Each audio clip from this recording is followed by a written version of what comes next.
नमस्कार दोस्तों, प्यूपलेट के करंट अफेयर प्रोग्राम में आप सभी का स्वागत है। आज 28 नवंबर है और आज के इस डेट में जो भी महत्वपूर्ण प्रश्न बन सकते हैं हम उन सभी प्रश्नों पर चर्चा करेंगे और साथ ही इसके अंत में आप लोगों से एक सवाल पूछा जाएगा जिसका जवाब आप लोगों को कमेंट बॉक्स में देना है। तो चलिए हम लोग देखते हैं आज का पहला सवाल को। देखिए, आज का जो पहला सवाल है कि भारत और संयुक्त राज्य अमेरिका ने परमाणु ऊर्जा पर सहयोग के लिए समझौता ज्ञापन को कितने सालों के लिए विस्तारित कर दिया है? भारत और संयुक्त राज्य अमेरिका के बीच ऑप्शन है 12 साल, 15 साल, 20 साल और 10 साल। तो इस प्रश्न का जो सही आंसर है वो है 10 साल के लिए। तो याद रखना है कि भारत और संयुक्त राज्य अमेरिका यानी यूएसए के बीच परमाणु ऊर्जा पर सहयोग के लिए जो समझौता ज्ञापन हुआ था उसको 10 साल के लिए विस्तारित कर दिया है, यानी एक्सटेंड किया है 10 साल के लिए। चलिए इस प्रश्न में हम लोग एक्सप्लेनेशन देखते हैं इसका। देखिए, भारत और संयुक्त राज्य अमेरिका ने परमाणु ऊर्जा पर सहयोग के लिए समझौता ज्ञापन को 10 साल के लिए विस्तारित कर दिया है। इस समझौता ज्ञापन पर विस्तार संयुक्त राज्य अमेरिका और भारत के बीच सहयोग के 10वें वर्ष पर किया गया है। चलिए इस प्रश्न में मैं बता दूं कि यूएसए जो है यानी संयुक्त राज्य अमेरिका का जो कैपिटल है वो है वाशिंगटन डीसी और वहाँ पे जो प्रचलित करेंसी है अमेरिका में वो है डॉलर, अमेरिकन डॉलर कहा जाता है, यूएसडी, यूनाइटेड स्टेट्स डॉलर। तो दोस्तों, करंट अफेयर से अपडेट रहने के लिए हमारे यूट्यूब चैनल को सब्सक्राइब करें और ज़्यादा से ज़्यादा इसको आप लोग शेयर भी करें ताकि लोगों को अच्छी चीज़ मिलना चाहिए।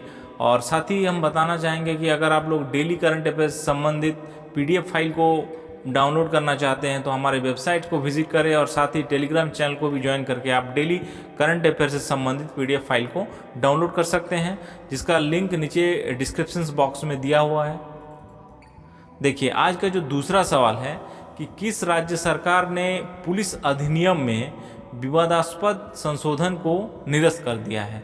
किस राज्य सरकार ने? ऑप्शन है बिहार, झारखंड, कर्नाटक और केरल। तो इस प्रश्न का जो सही आंसर है वो है केरल सरकार द्वारा। तो याद रखिए, केरल सरकार द्वारा पुलिस अधिनियम में विवादास्पद संशोधन को निरस्त कर दिया है केरल सरकार द्वारा। चलिए इसका एक्सप्लेनेशन देखते हैं हम लोग। देखिए, केरल सरकार ने पुलिस अधिनियम में विवादास्पद संशोधन को निरस्त कर दिया है केरल सरकार। राज्यपाल आरिफ मोहम्मद खान, याद रखिएगा केरल के जो गवर्नर है कौन है? आरिफ मोहम्मद खान। इससे संबंधित अध्यादेश पर 25 नवंबर 2020 को हस्ताक्षर किया। राज्य सरकार का कहना था कि महिलाओं और बच्चे को साइबर अपराध से बचाने के लिए संशोधन किया गया, ये राज्य सरकार का कहना है। चलिए इस प्रश्न में मैं बता दूं कि केरल का जो कैपिटल है वो है तिरुवनंतपुरम और केरल के जो चीफ मिनिस्टर है वो है पिनरई विजयन। राज्यपाल कौन है? आरिफ मोहम्मद खान। और केरल स्टेट्स के जो आधिकारिक भाषा है वो है मलयालम। याद रखिएगा, केरल स्टेट का आधिकारिक भाषा मलयालम है। केरल के विधानसभा के सदस्यों की संख्या बता दूं, केरल में विधानसभा सदस्यों की संख्या 141 यानी 141। लोकसभा सदस्यों की संख्या केरल में 20 है और राज्यसभा में 9 सीट। तो याद रखिएगा, केरल में लोकसभा सदस्यों की संख्या जो है वो है 20, राज्यसभा में 9 सीट्स है और विधानसभा में 141 सीट्स है। चलिए बिहार की बात करता हूँ। अब बिहार में जो कैपिटल है, बिहार का कैपिटल कहाँ है? पटना। याद रखिए, बिहार की राजधानी पटना है। चीफ मिनिस्टर नीतीश कुमार है और जो राज्यपाल है वो है फागू चौहान। विधानसभा सदस्यों की संख्या बता दूं 243। लोकसभा सदस्यों की संख्या बिहार में 40 है और राज्यसभा सदस्यों की संख्या की बात करें तो वो है 16।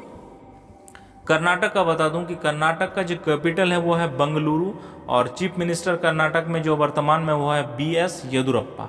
राज्यपाल बाजूभाई वाला। विधानसभा सदस्यों की संख्या जो है कर्नाटका स्टेट में वो है 224 सीट्स, याद रखिएगा। लोकसभा में 28 सीट है और राज्यसभा में 12 सीट से कर्नाटका स्टेट से। झारखंड का कैपिटल रांची है।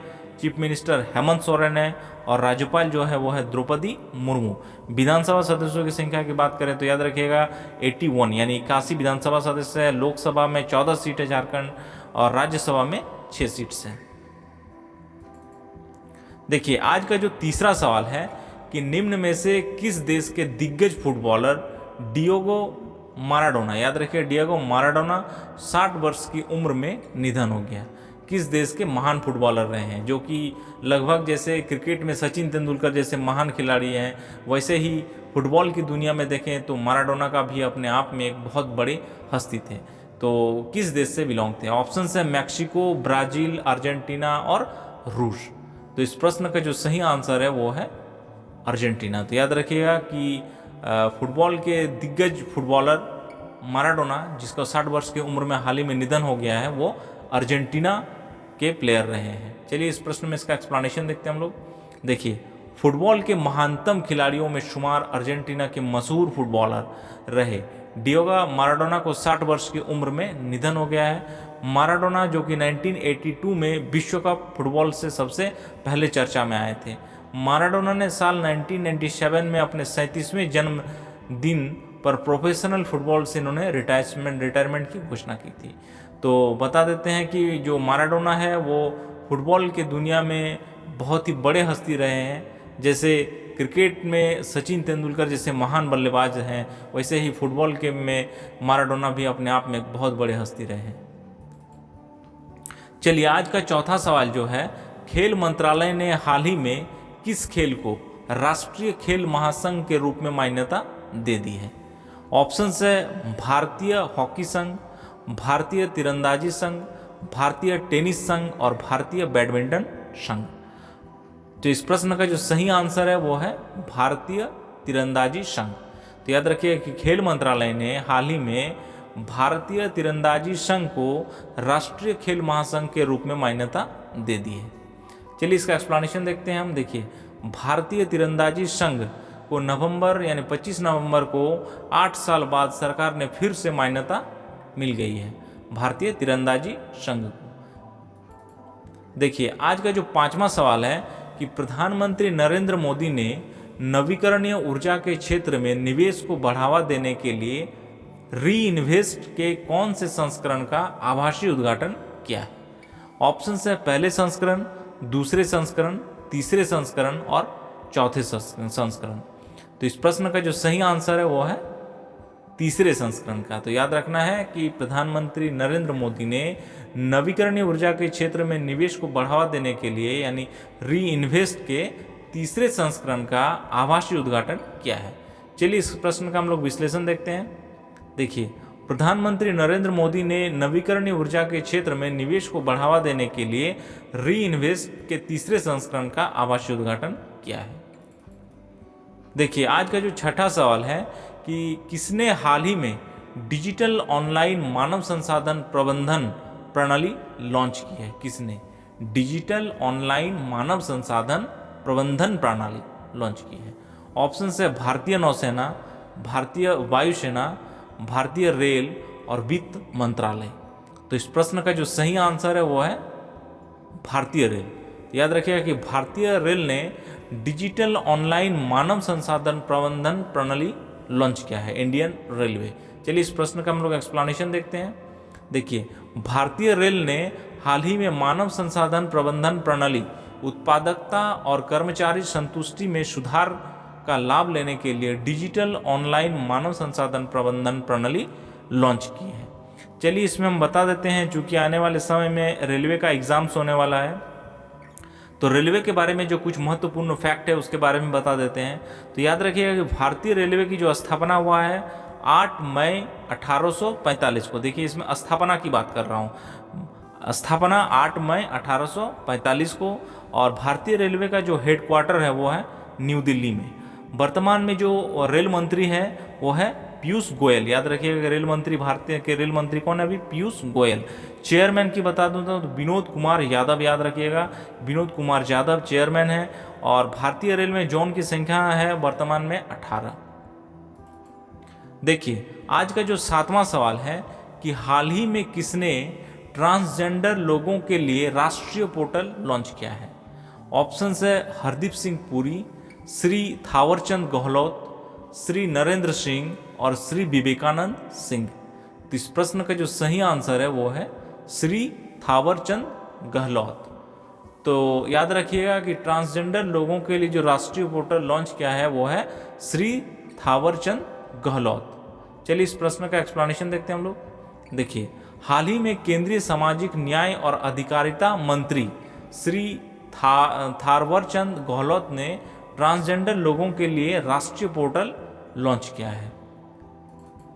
देखिए, आज का जो 8वां सवाल है कि कर्मचारी भविष्य निधि संगठन को किस ऐप पर 25 लाख से अधिक लेन देन रजिस्टर करने के लिए प्लैटिनम पुरस्कार दिया गया है? किस ऐप को? ऑप्शन है गूगल पे, योनो SBI, उमंग या फोन पे। तो इस प्रश्न का जो सही आंसर है वो है उमंग पर। तो याद रखिएगा कि कर्मचारी भविष्य निधि संगठन ने उमंग ऐप पर 25 लाख से अधिक लेन देन रजिस्टर करने के लिए प्लैटिनम पुरस्कार दिया गया है उमंग ऐप को। चलिए इस प्रश्न का एक्सप्लेनेशन देखते हैं हम लोग। देखिए, कर्मचारी भविष्य निधि संगठन को उमंग ऐप पर 5 लाख से अधिक लेन देन रजिस्टर करने के लिए प्लैटिनम पार्टनर पुरस्कार दिया गया है। माफ करिएगा, यहाँ पे गलती हुआ है, थोड़ा सा मिसप्रिंट हुआ है। 25 लाख से अधिक लेन देन पर प्लैटिनम पार्टनर पुरस्कार दिया गया है। EPFO के अधिकतर सदस्य सामाजिक आर्थिक रूप से कमजोर वर्ग के हैं। देखिए, आज का जो 9वां प्रश्न है कि प्रधानमंत्री नरेंद्र मोदी श्री कृपाल सिंह द्वारा लिखी किसके जीवन पर आधारित पुस्तक का हाल ही में विमोचन किया है? प्रधानमंत्री नरेंद्र मोदी ने। ऑप्शन है महात्मा गांधी, सुभाष बोस, श्री गुरु नानक देव और भगत सिंह। तो इस प्रश्न का जो सही आंसर है वो है श्री गुरु नानक देव। तो याद रखिएगा कि प्रधानमंत्री नरेंद्र मोदी ने जो कि श्री कृपाल सिंह द्वारा लिखी गई श्री गुरु नानक देव के जीवन पर आधारित पुस्तक का हाल ही में विमोचन किया है प्रधानमंत्री नरेंद्र मोदी द्वारा। चलिए इस प्रश्न का एक्सप्लेनेशन देखते हैं हम लोग। देखिए, प्रधानमंत्री नरेंद्र मोदी ने हाल ही में चंडीगढ़ में रहने वाले श्री कृपाल सिंह जी के द्वारा लिखी गई श्री गुरु नानक देव जी के जीवन पर आदर्शों पर आधारित पुस्तक का हाल ही में विमोचन किया है प्रधानमंत्री नरेंद्र मोदी ने।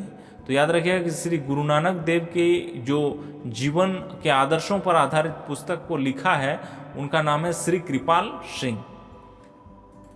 देखिए, आज का जो 10वां सवाल है कि किस देश के पूर्व प्रधानमंत्री सादिक अल महदी का हाल ही में संयुक्त अरब अमीरात में निधन हो गया है?